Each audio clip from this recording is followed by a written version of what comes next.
Existen personas que, claro, por diferentes motivos no desean tener hijos, pero por lo general la paternidad es algo que está en el corazón de la mayoría de las personas. Las parejas se casan planeando tener un hijo a corto o medio plazo. Y ese hijo pues será fruto del amor que los une. Pero a veces los años pasan y el niño o la niña no vienen y eso causa sufrimiento y dolor a los cónyuges. Constantemente encuentro personas infelices.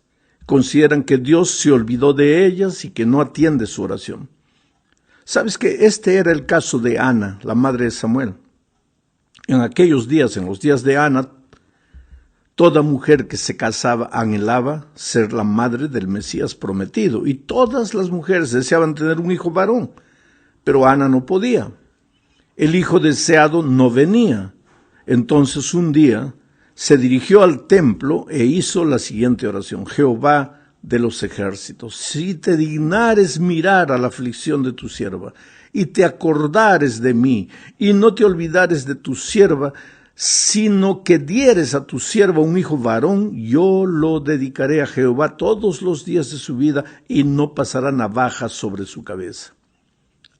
Mira, de acuerdo a este texto, ella no solo pidió a Dios, sino que hizo un voto a fin de que Dios atendiera la oración. Sabes, este asunto de hacer votos, yo una vez conocí la historia de un pastor que así triste me dice: mira, pastor, yo nunca sentí que Dios me llamó para el ministerio.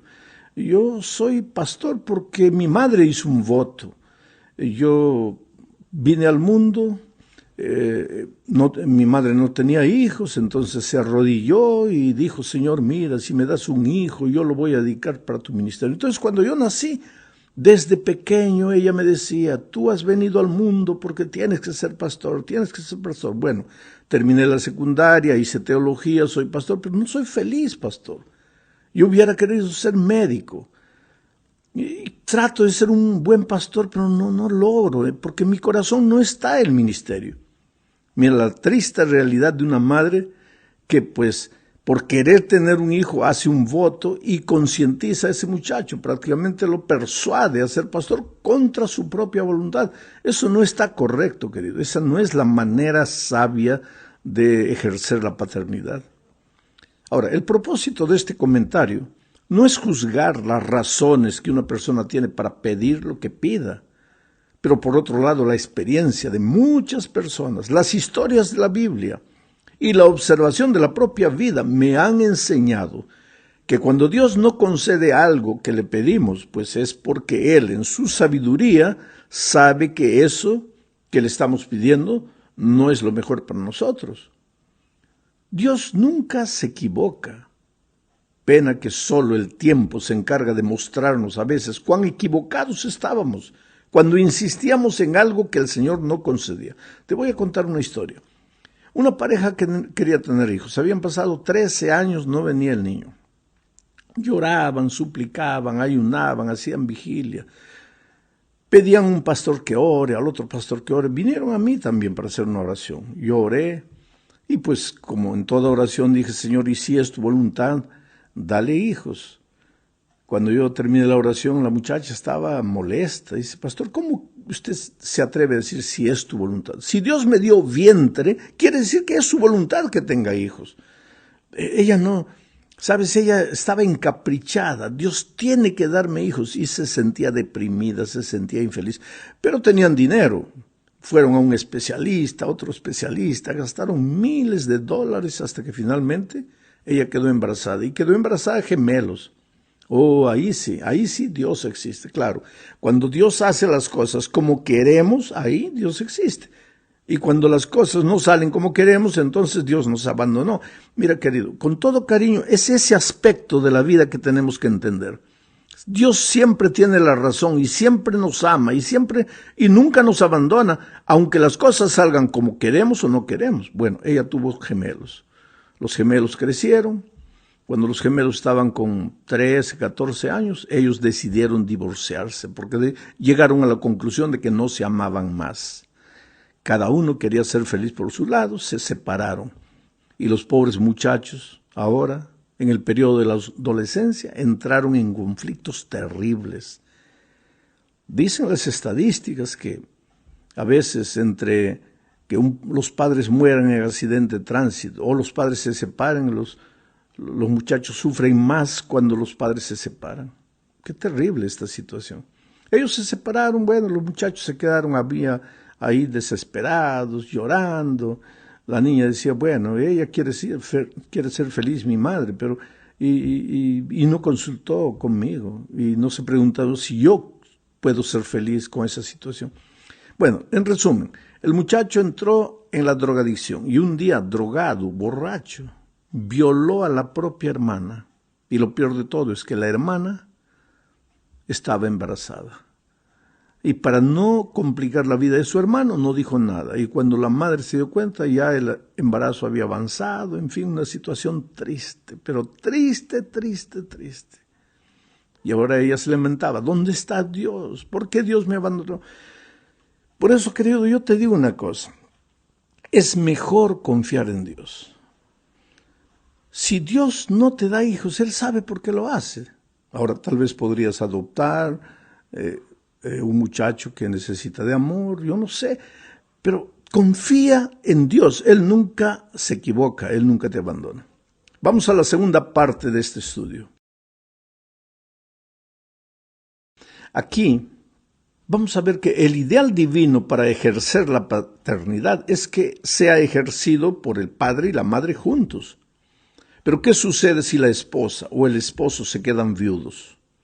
¿O tienen que criar y educar a los hijos solos? ¿O qué si la esposa fue abandonada por el esposo dejando a los hijos con ella? O viceversa. El asunto es muy delicado. Ahora, en la Biblia encontramos varias situaciones que muestran padres que tienen que cuidar o que tuvieron que cuidar solos a sus hijos. Por ejemplo, Agar tuvo que cuidar sola a Ismael. La viuda de Sarepta es otra mujer, a quien Elías fue enviado por Dios llevándole ayuda. Ahora, ¿qué lecciones podríamos sacar de la vida de estas dos mujeres? Veamos, primero el caso de Agar.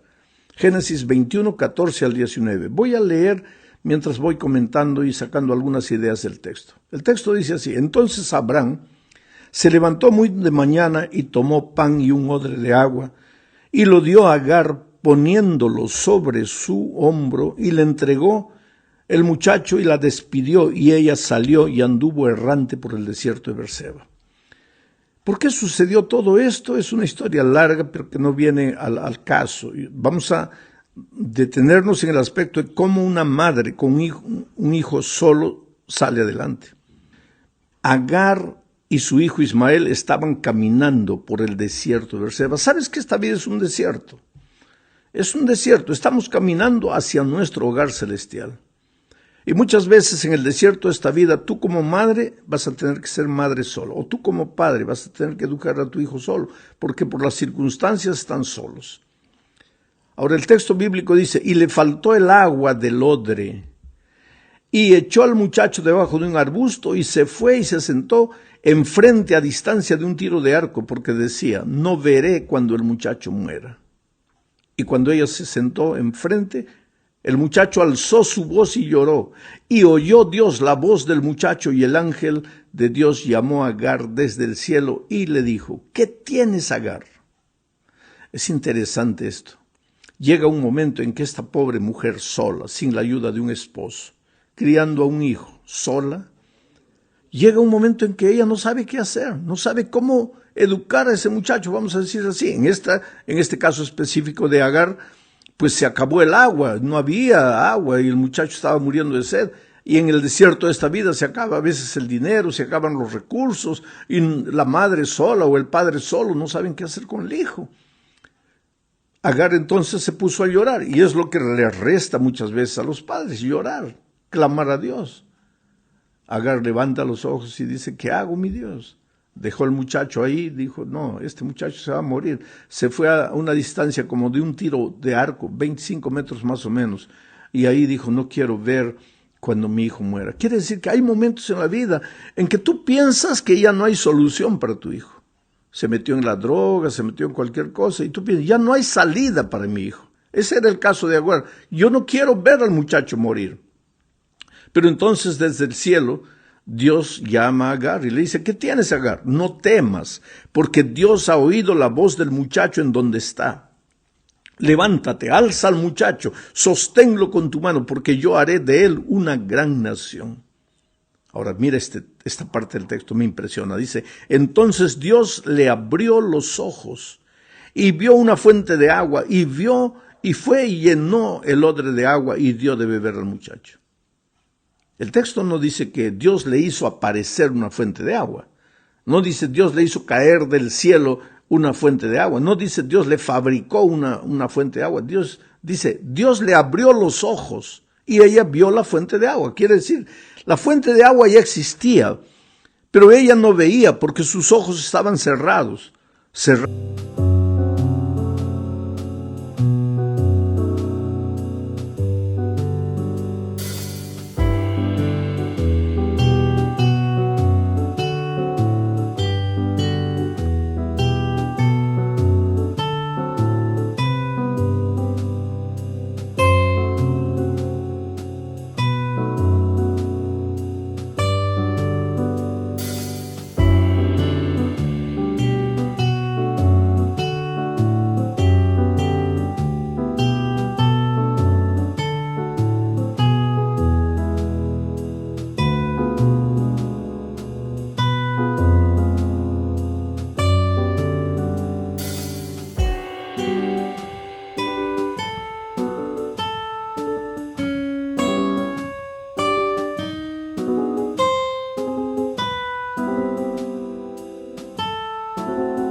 Por el dolor, por el sufrimiento, por la desesperación, porque cuando tú miras la vida y sus problemas desde el punto de vista humano, pues todo te parece perdido, sin solución, humanamente no hay salida.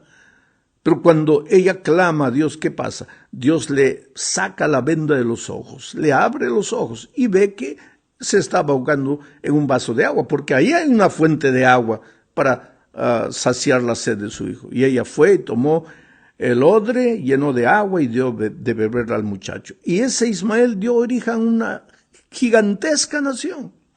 Es que Dios tiene un plan para cada vida. Y ese plan se va a realizar con la ayuda de Dios. La lección que aprendemos. Primero, no te desesperes delante de la situación como madre sola, como padre solo. Cuando parece que tu hijo se está quebrando, se está muriendo, no te desesperes. Hay un Dios todopoderoso que vigila tu vida. Él te va a dar fuerzas. Él va a hacer aparecer el dinero, los recursos para educar a tu hijo. Pero Él necesita abrirte los ojos y para eso necesitas ir a Dios. Vamos al otro caso. Es el caso de la viuda de Sarepta. Voy a leer. Primer libro de Reyes, capítulo 1, versículos 8 al 13. Dice, vino luego a él la palabra de Jehová, diciendo, levántate, vete a Sarepta de Sidón y mora allí. He aquí yo he dado orden allí a una mujer viuda que te sustente. Entonces él se levantó y se fue a Sarepta, y cuando llegó a la puerta de la ciudad, he aquí una mujer viuda que estaba allí recogiendo leña. Y él la llamó y le dijo, te ruego que me traigas un poco de agua en un vaso para que beba. Y yendo ella para traérsela, él la volvió a llamar y le dijo, te ruego que me traigas también un bocado de pan en tu mano. Y ella respondió, vive Jehová tu Dios, que no tengo pan cocido, solamente un puñado de harina tengo en tinaja y un poco de aceite en una vasija, y ahora recogía 2 leños para entrar y prepararlo para mí y para mi hijo, para que lo comamos y nos dejemos morir. Elías le dijo, no tengas temor, ve, haz como has dicho, pero hazme a mí primero de ello una pequeña torta cocida debajo de la ceniza y tráemela, y después harás para ti y para tu hijo. ¿Y sabes cuál fue el resultado de esta mujer colocar en primer lugar a Dios? El resultado fue que nunca se le acabó ese poco de harina, ese poco de aceite, y ella pudo sobrevivir hasta que la lluvia llegara de nuevo.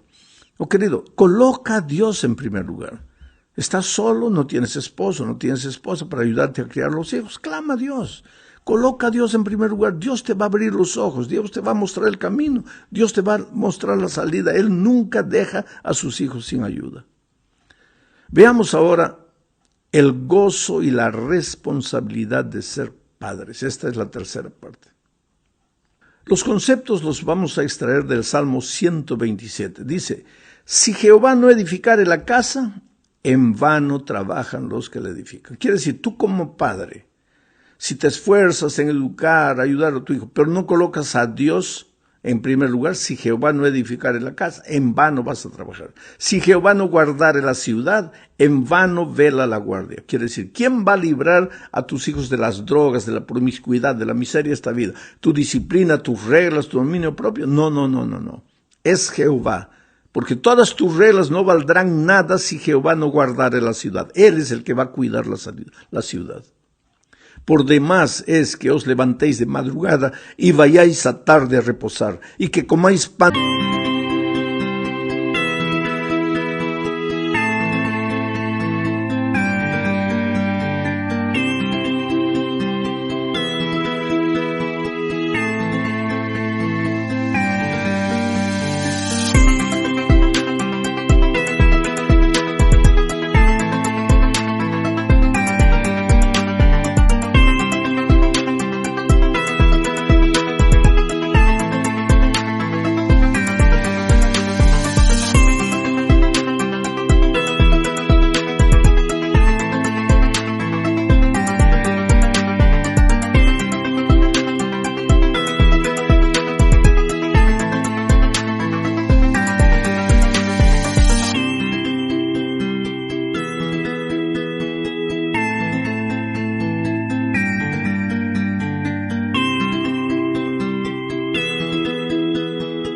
De dolores, es decir, ¿para qué sirve que te levantes en mañana? Corres hasta la noche, trabajas, luchas por la educación de tus hijos, nada va a dar resultados si no colocas a Dios en primer lugar. El texto dice, pues a su amado dará Dios el sueño. He aquí, herencia de Jehová son los hijos, cosa de estima el fruto del vientre. Como saetas en mano del valiente, así son los hijos sabidos en la juventud. Bienaventurado el hombre que llenó su aljaba de ellos, no será avergonzado cuando hablare con los enemigos de la puerta. Sabes que la Biblia es el manual no solo de la felicidad, sino de la educación de tus hijos. Educa a tus hijos en el camino del Señor. Y ahora vamos a la cuarta parte de este estudio. Aquí veremos que criar hijos es justamente formar discípulos. Veamos este texto, Génesis 18:19. Dice, porque yo sé que mandará a sus hijos, está hablando de Abraham este texto, porque yo sé que mandará a sus hijos y a su casa después de sí, que guarden el camino de Jehová, haciendo justicia, juicio, para que haga venir Jehová sobre Abraham lo que ha hablado acerca de él. Quiere decir, la misión de los padres, como la misión de Abraham, era enseñar a los hijos a andar en el camino del Señor, el camino. Tú sabes que discipulado es seguir al Jesús, andar en el camino. Y la misión de los padres es justamente eso, enseñar a los niños a andar en los caminos de Dios. ¿Qué cosa es andar en los caminos de Dios? Enseñar al niño desde pequeñito, primero, a estudiar la Biblia todos los días. ¿Cómo lo haces eso? Contándoles historias cada noche para dormir, historias bíblicas. Enseñándole al niño a lo largo de la vida, desde cuando es pequeñito, a vivir en espíritu de oración, siempre en oración, a tener a Jesús en la mente siempre, permanentemente. Y tercero, enseñando al niño que tiene que buscar a otro amiguito y traerlo a Jesús. Enseñar al niño que su influencia para atraer a otras personas es grande. Cuando tú les enseñas esas tres cosas a tus hijos, les estás enseñando a andar en los caminos de Dios. O sea, estás formando discípulos del Señor. ¿Y qué pasa cuando ellos crecen? Pues aquí viene la última parte de este comentario. Cuando ellos crecen, infelizmente ejercen su libertad. Y muchas veces, usando de esa libertad, se salen de la iglesia, aparentemente se olvidan de Jesús, se van. ¿Y qué hacer? ¿Qué haces tú? Por eso la última parte de este estudio se titula ¿Cómo luchar por tu hijo pródigo? ¿Cómo hacer para traer de vuelta a tu hijo pródigo? Sabes, querido, llega un momento en la vida de un padre, cuando los hijos crecen, que ya hablarles de alguna cosa es solo levantar el muro de separación entre tú y ellos. Es mejor no hablar nada. Es mejor de hablar con el Hijo y empezar a hablar más con Dios. Llega un momento en la vida del padre en que solo nos resta, cuando los hijos se van, cuando haciendo uso de su libertad no quieren saber más nada de Dios. A nosotros como padres solo nos resta orar y llorar, llorar y orar. Pero hay promesas maravillosas en la Biblia. Por ejemplo esta: echa tu pan sobre las aguas y después de muchos días lo hallarás. Entonces planta la semilla del Evangelio en el corazón de tu hijito aquí. Aun cuando crezca y parece que se perdió, no, la semilla está ahí. Por eso Salomón dice: instruye al niño en el camino en que debe andar, y cuando fuere viejo no se apartará de él. Y hay otra promesa: mi palabra no volverá a mí vacía. Mi palabra, ¿sabes por qué? Isaías dice que la palabra de Dios baja a esta tierra como la lluvia, y la lluvia viene y no regresa al cielo, sino cumple su misión, que es hacer germinar la semilla. La palabra de Dios ha sido plantada en el corazón de tu hijo cuando era niño. Mira, te digo una cosa. El otro día se descubrió en unas excavaciones ahí antiguas un grano de trigo que calculan que tenía más de 2000 años de existencia. Un grano de trigo. Y plantaron ese grano de trigo, y el grano de trigo germinó y produció frutos.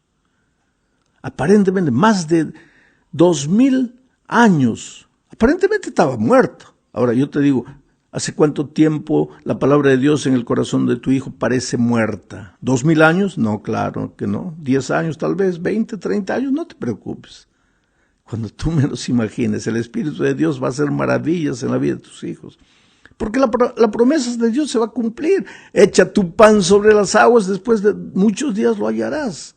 Mi palabra no volverá a mí vacía. Instruye al niño en su carrera. Oh, querido, ahora, yo no te voy a decir quédate feliz, porque feliz nunca vas a estar cuando tu hijo está fuera de la iglesia.